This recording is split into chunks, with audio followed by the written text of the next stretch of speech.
And that didn't really help. And I would sit on my desk. I'd get to work and I'd sit on my desk and just like, okay, I made it. Let's hope I don't have to do anything today. And I didn't have to go in to do my show till like 3. So I pretty much had from 9, 10, 11, whenever I strolled in, to 3. And so I just sat there and I felt hot. I remember my skin would always feel so hot. And maybe that was the alcohol like coming out. I don't know. But then, I would start to get the shakes around noon. And I knew deep down it was because of the alcohol. Because I knew when I got more alcohol, it stopped. But I didn't know what to do about it. I couldn't go to treatment. All I knew was I was stuck. And I don't think I even knew I was stuck. I just knew that I needed more to make that stop. And then the more I drank to make it stop, then the sooner early in the day it would happen, and the shakes would start, at 4, at 3, at noon. And then if I didn't have enough alcohol from the night before, I would be in the bathroom at the radio station dry heaving. Going to lunch was embarrassing. The boss would come down from Fayetteville and was like, hey, let me take you guys to lunch. And I would try not to order anything. I couldn't even grab my cup to bring it closer to me to try to drink water from a straw because it was so bad. And I remember one time my boss looked over at me and was like, and he was dead serious. He was like, man, are you all right? And I was like, yeah, blood pressure medicine. I ain't taken in a few days. It's really got me kind of feeling all. And he just stared at me like he didn't. He knew. I'm pretty sure. I mean, he's been around radio for a while. He's seen, how it kind of gets, and there's a lot of drinking that goes on radio. And I think he's seen it before. And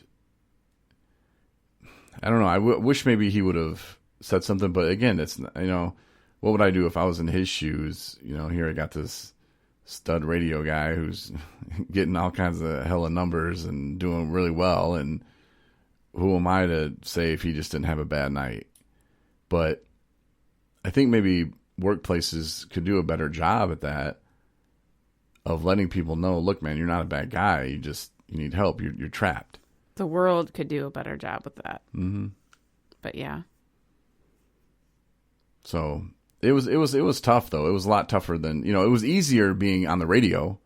I didn't have to be around a lot of people, and we had 4 radio stations, and at that time we had 3 people working there as far as on-air staff and programming staff. So it was a lot of work, but at the same time, it was behind closed doors work. And my boss would come down from Fayetteville once every 3 months, maybe. I mean, it wasn't very often. So not a lot of people saw or got to see the shape I was in, except for Steve, who I shared an office with. And I really want Steve to come on a podcast, but he was like, nah, I don't want to do it. So he's a hater. Maybe he'll change his mind. I don't know. I told him that, it would be interesting to hear his side. Yeah. Sharing office with me every day. And, I'm sure I smelled like liquor all the time, even though I didn't drink at work. Mm-hmm. But I'm sure, I mean, did he know? He's the one that made me call the doctor when I was in so much pain, because finally it just got to too much where the pain from my liver, and I didn't know what it was, and it got so bad I would have to record my show, and I could go in and record maybe 5 minutes, and I was doing 2 different stations, a station in Fort Smith, Arkansas, and a station in Fayetteville, Arkansas. So it was like double the shows, and I could be in there for 5 minutes, and then I have to go lay down on a couch that they had in the lobby area, or an old lobby area. It was like people couldn't come in the station and go there. But so I'd go there and I'd lay down for about 10, 15 minutes just to get up, to come back, to do another 5-minute clip, and then have to go back and come back and then go back. And it was just, oh my God, it's miserable, and nothing would stop it. And so I turned jaundice, and I told this story before. I didn't really know what that meant. And Steve was like, well, you're jaundice, man. Looked it up, and it was talking about liver failure. And I remember thinking to myself, oh shit, I did it this time. Like I did it this time. And I warned myself before I went on that vacation, the whole month of December. I was like, I had the whole month off. Like I had that much vacation time. And I remember when I went on vacation and just telling myself, you better take it easy, Corey. Like, let's just take it easy, man. Like, don't go overboard. And of course, I just went overboard completely. And so when I came back, that's when Steve told me that. And I just remember, shit, I did it this time. Like, I did it. I really did it, Went to the doctor because he was at my desk going, you're going to call. I think he dialed the number. He said, I'm tired of hearing you over here moaning. You can barely even walk. What are you doing?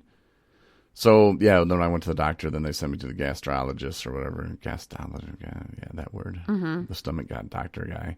And, like I said, they sent me over to the hospital. And then, even then, the doctor came in, like when I was in the hospital after like my 4th day.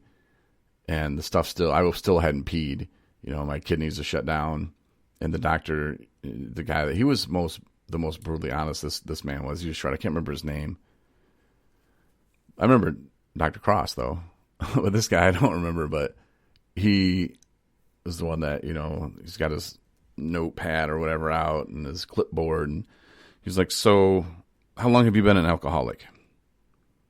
I was like, oh, no, I'm not an alcoholic, man. I just had a good month. And he was like, yeah, I'm not going to argue with you. Probably had a really good month.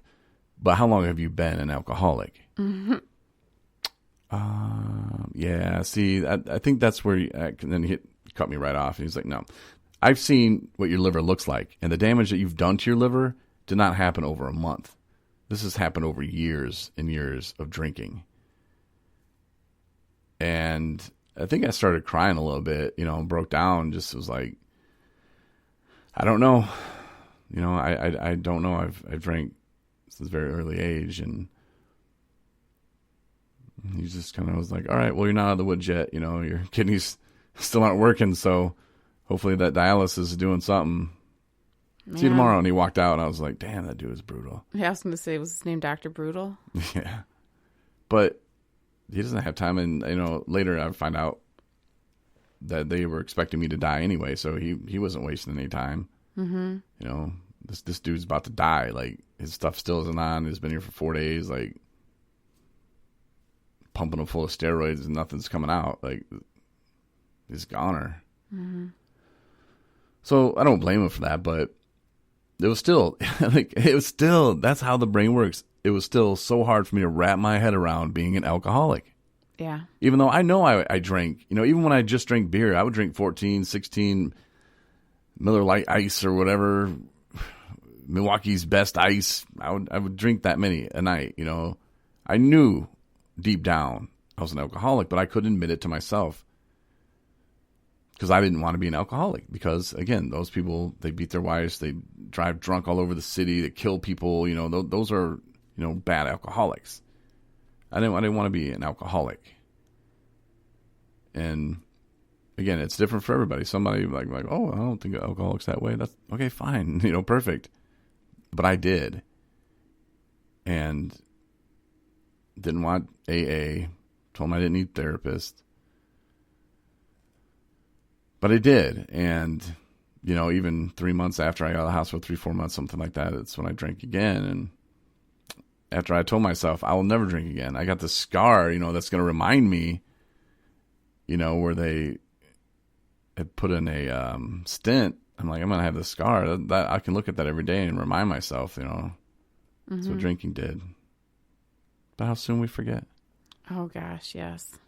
Start feeling better, and then I drank some beers. I didn't die. Doctor said I could die. Said my liver could just seize up and I just die. Trying to take away my fun. Yeah. That's what them doctors are trying to do. And then I drank hard liquor the next week. Got sick as a dog. And then that still took me a week because it was the pork I cooked. It couldn't have been liquor. It's denial. And the next week I drank more liquor, felt that same sickness, and then the whole, hey, this felt like the whole liver shutting down drinking. Like, this is that same feeling, Maybe the doctors weren't lying and I need help. So that's when I went to rehab for the first time. But yeah, it's okay to ask for help. Yes. Is my point. And you're going to hit some weird times in your life, and you're going to realize you don't like things that you've been doing for the last 10 years. And you're like, why am I sitting here wasting all this time? And you're going to find life is very meaningful. And, family, I don't see them as much as I want to, But just knowing that my mom is at ease and she's not worrying, I feel like she can live so much of her life now. Yeah. Same thing with my sister and my nephews. She doesn't have to worry about Uncle Corey coming around, or, you know, if I call her on my phone right now, she doesn't have to go, oh, Jesus, is he drunk? You know, she just answers, hey, what's up? I love you. Mm-hmm. And you want to talk to the kids? You know, it's great. Or wondering if you're alive. Mm-hmm. So it's worth it. And, you know, it was a hard 4 years. What? Why are you looking at me like that when I said hard? You just looked at me like that. Anyway, it was a hard, long, hard 4 years. You okay? Yes, I'm fine. Squirmed a little. I'm just laughing at you. What are you thinking about? No, I'm just listening to your story. Oh, yeah. So, but it was worth every bit of it. And all the pain that I caused myself, the embarrassment for myself. You know, I don't know if other people were embarrassed for me, but, you know, the numerous, I mean, it was like IOP after IOP and 48 sessions, 3 hours a day. Did it like 1.5 times or something like that. No, because then there was, I don't know. I did a lot. And you would think, man, I should get it by now. And some people will say, if you see someone that's been to treatment as many times as I have, some people are like, well, Jesus, man, you couldn't get it like the 5th time. No, apparently I did not. Yep. No. It's different for everybody. Yeah. But, you know, my mom never gave up on me, neither did my sister. Other family members probably did, but, you know, the most important people didn't. And ultimately, I guess I didn't give up on myself. Right. You know, I pulled myself up and said, you know what? I found a little pride in there and found a little purpose and was given hope and inspiration to realize that, no, I can do anything I want as long as I'm sober. And I'm going to start a company. I didn't know what I was going to call it, but it was going to be in recovery. I was going to do a podcast, and we were going to help people in recovery, in early recovery. And I did. And we ended up calling it, obviously, the 217 Recovery. And this would obviously be the 217 Recovery podcast. And then, you know, people started reaching out and wanted to be a part of it. And Anna did. And Anna's been doing great with her blog. Other people didn't turn out so hot. You know, Matt and Rob started with me. And they were the closest guys actually in the room 217, which means more than just a room. You know, 217 is, if you see the angel number, go to our Facebook page and you'll see it. It's awesome. That's the meaning of 217, really. And that kind of sums everything up, really. So it didn't work out so hot for them. You know, Rob relapsed and went back downstate. We still talk to him. He did a podcast back in May. I think he did one since then, too. I can't remember the name of that one. But he's still alive. You know, Matt, I haven't talked to Matt in quite some time, but, you know, I really hope he's doing well.